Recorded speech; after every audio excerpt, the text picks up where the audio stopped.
नमस्कार दोस्तों।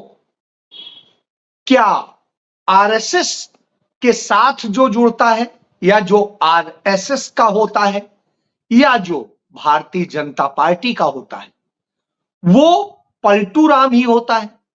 और क्या भारतीय जनता पार्टी को देश भर के जितने यौन शोषण करने वाले हैं वही पसंद है?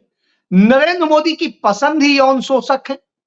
और क्या इस देश के साथ झूठ बोलकर, नफरत फैलाकर राजनीति करने की पूरी उसका जो है ठेका भारतीय जनता पार्टी ने ले रखा है? और क्या राहुल गांधी लगातार उनके तमाम इस नैरेटिव को तोड़ रहे हैं, तमाम इनके राज का खुलासा कर देते हैं और भारतीय जनता पार्टी और उनके तमाम संगठन और अब तो आरएसएस प्रमुख तक बिल्लाने लग गए हैं? जी हां, यही हो रहा है। आपको याद होगा कि 2015 में, 2016 में कई मौकों पर आरएसएस प्रमुख यानी राष्ट्रीय स्वयंसेवक के प्रमुख मोहन भागवत ने अपने बयानों में कहा कि आरक्षण व्यवस्था इस देश के लिए दाग है, इसे खत्म कर देना चाहिए और इसको खत्म करने की दिशा में काम करना चाहिए। कहीं पर वो बोले कि यह निरर्थक हो चुकी है, इससे कोई हल नहीं निकला है, इसलिए इसे खत्म कर देना चाहिए। कहीं इसको किसी दूसरी भाषा में कहा। लेकिन 2015, 2016 और याद करिए जिस समय इलेक्शन चल रहा था बिहार का 2015 में, उस समय उन्होंने यह बयान दिया था और उसके बचाव में नरेंद्र मोदी उतरे थे। और उसके बाद में जिस तरह से हुआ, तो आरक्षण खत्म करने, संविधान बदलने, संविधान में अमूलचूल परिवर्तन कर देने और न जाने क्या क्या चीजें करने के बारे में आरएसएस कहता रहा है, क्योंकि आरएसएस कभी भी भारत के इस संविधान को स्वीकार नहीं करना चाहता। उसने अपने मुख्यालय में 50 साल तक तिरंगा झंडा नहीं फहराया था। याद करिए जब नरेंद्र मोदी ने सबको तिरंगा फहराने का एक आह्वान किया था, उस वक्त में भी सबसे आखिरी स्टेज में जब बहुत क्रिटिसाइज किया गया, तब कहीं जाकर नागपुर में उनके मुख्यालय पर झंडा फहरा था। तो मोहन भागवत जब ये कहते थे तो नरेंद्र मोदी ने संसद के अंदर कहा था कि आरक्षण किस बात का प्रमाण है और यह हमारे लिए एक दुखद स्थिति है। उसे दुखद बताया था। इनके चाणक्य अमित शाह ने भी कमोबेश इसी तरह कुछ बातें की थी, कुछ और नेताओं ने की थी जो ये बात करते थे। आज राहुल गांधी और भारतीय जनता पार्टी के बीच में चल रहे द्वंद्व में कून पड़े। आज मोहन भागवत ने पलटी मार ली। पलटी मार के रूप में आप जानते हैं नीतीश कुमार को जाना जाता है। कभी कहते हैं मैं इसके साथ नहीं जाऊंगा, मरते मर जाऊंगा और ये होगा, और वहीं जाके बैठ जाते हैं। अब की बार ये फाइनल है और ये है ये, और फिर जाके बैठ जाते हैं। उसी तरीके से अब मोहन भागवत ने पलटी मारी है। क्यों पलटी मारी है? क्योंकि राहुल गांधी लगातार इस देश की जनता को बता रहे हैं कि कैसे नरेंद्र मोदी, भारतीय जनता पार्टी, आरएसएस वह साजिश रच रही है कि इस देश से जो पिछड़ों, दलित, अल्पसंख्यक और सारे वर्गों को जो बिल्कुल परेशान, दीनहीन है, जो वंचित वर्ग से आते हैं, उनका आरक्षण खत्म कर दिया जाए। तो जब राहुल गांधी ये बताते हैं, वो संविधान खत्म करने की इनकी मंशा को बताते हैं और सारी बातें जब सामने आती हैं, तो मोहन भागवत कहते हैं नहीं नहीं, मैंने इसको ऐसे नहीं कहा था, मैंने ये नहीं कहा था। और आज वो पलटी मारकर कहते हैं नहीं, आरक्षण कभी खत्म नहीं होगा। ये वही मोहन भागवत कहते हैं, बड़े सिद्धांतों वाले ये लोग बड़े सच्चे होते हैं। इनकी सच्चाई ये है कि अपनी बात को झूठ बोल रहे हैं, आप सोच लीजिए अब ये भी झूठ बोल रहे हैं। सामने आ गया पलटी मारने का। पलटी मारते नरेंद्र मोदी पहले ही मार चुके हैं पलटी, और अब उनके जो तथा कथित चाणक्य हैं अमित शाह, वो भी पलटी मार रहे हैं, वो भी उसी तरीके से कह रहे हैं।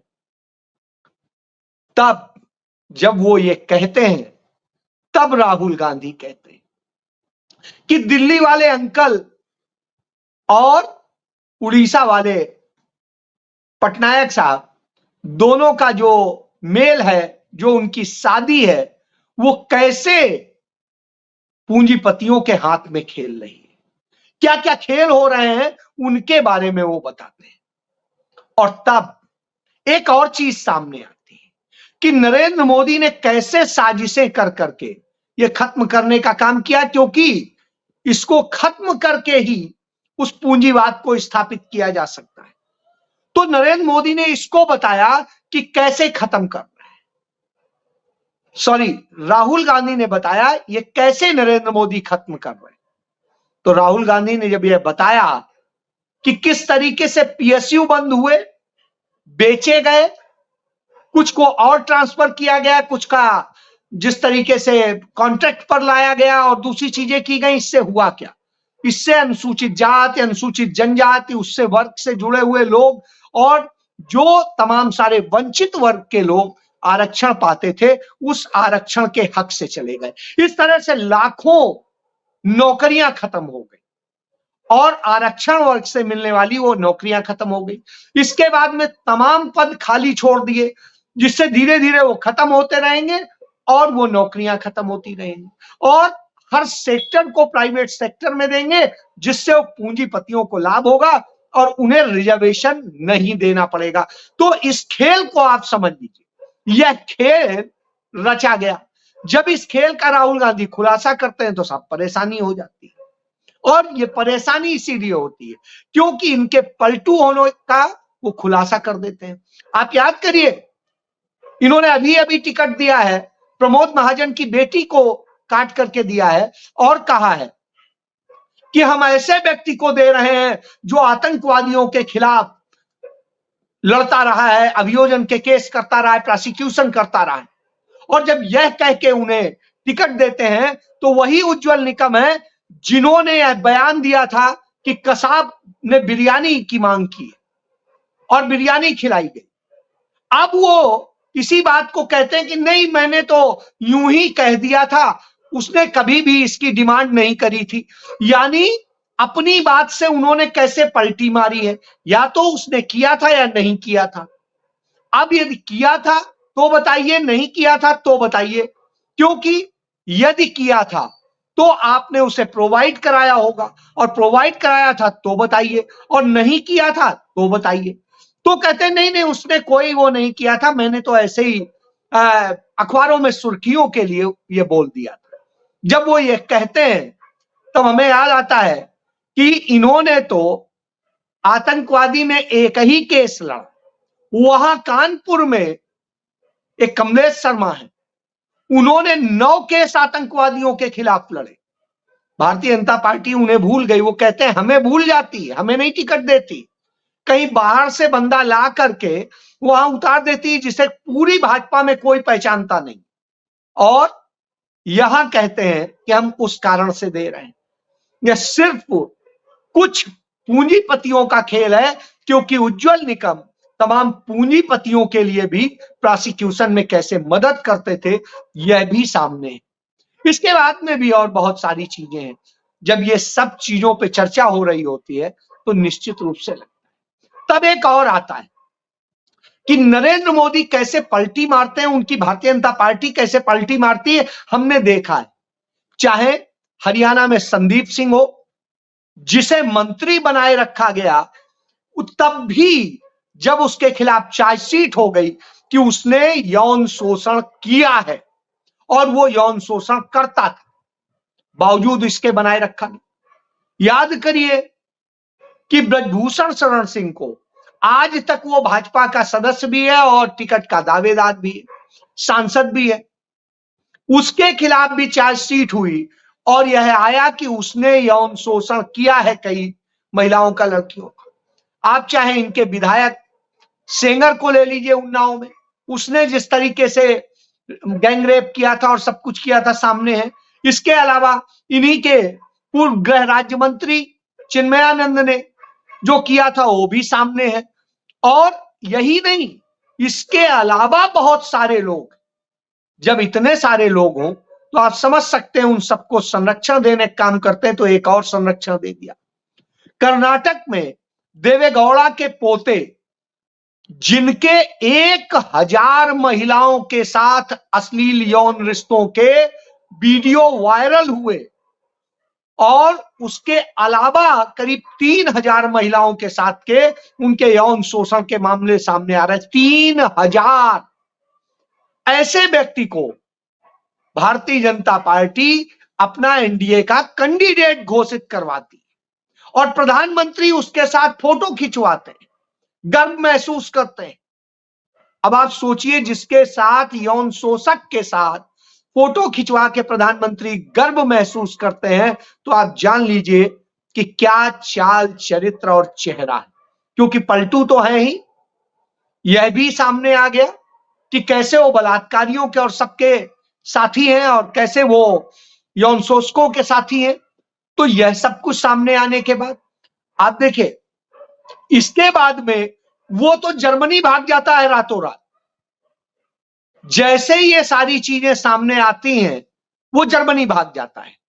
तो साहब, उसे जर्मनी भागने में इतनी तेजी में मदद किसने करी और किसने भगवाया, कैसे भगवाया, इस देश का हर कोई समझ सकता है। क्योंकि जितने बैंक डिफॉल्टर हैं वो नरेंद्र मोदी के समय में ही भागे, जितने सारे लोगों ने धांधली की, धोखाधड़ी की और सब कुछ लूट लपेट करी, वो सब भागे नरेंद्र मोदी के समय में, और उन्हें भागने की का अवसर प्रदान किया गया।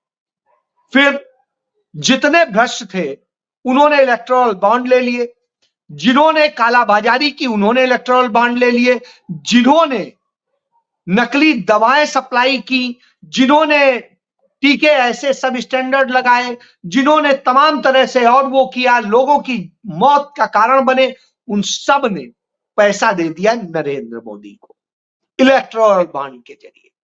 और इतना देना था, उसके बाद में आपको जानते हैं सारी छूट है। इसके बाद आप देखिए, 18 करोड़ की जो सड़क बननी थी वो 250 करोड़ रुपए की बनी और इलेक्टोरल बॉन्ड दे दिए। जिस कंपनी को ठेका दिया गया 14,000 करोड़ का, उसने 400 करोड़ रुपया का इलेक्टोरल बॉन्ड दे दिया, साहब कुछ नहीं। जिसने गेमिंग ऐप करके जुआ खिलवाने का काम किया, ऑनलाइन जुआ का, उसने आकर के इनके इलेक्टोरल बॉन्ड ले लिए, काम खत्म। इसी तरीके से इन्होंने तमाम सारी चीजें की। और इसके बाद में पलटी ये कि हम भ्रष्टाचार पे कार्रवाई करेंगे, हम इस पे करेंगे, हम उस पे करेंगे। तब आता है आप करेंगे किस पे। आप असलियत में झूठ बोलते हैं। आज तक आप जवाब नहीं दे सके हैं कि वो 42 लोग जिन्होंने दिल्ली में दंगे करे थे, सिख विरोधी दंगे करे थे, उन 42 एफआईआर में, सॉरी 42 लोग नहीं है, 42 एफआईआर है, जिसमें सैकड़ों आरएसएस बीजेपी के लोग हैं, वो मुलजिम है। और उनके खिलाफ जो मामले थे मदन लाल खुराना के समय में, क्यों एफआईआर लगवा करके खत्म करवा दिए गए। आज तक भारतीय जनता पार्टी जवाब नहीं दे सकी, आज तक किसी उस चीज का जवाब नहीं है, क्योंकि ये दंगे भी करवाते हैं, यही नफरत फैलाते हैं।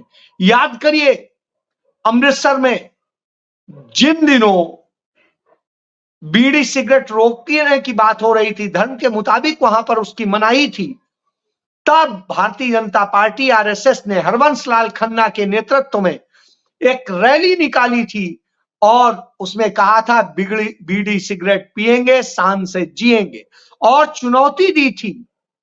उसको कैसे भूला जा सकता है। सिख समुदाय, सिख गुरुओं का अपमान किया।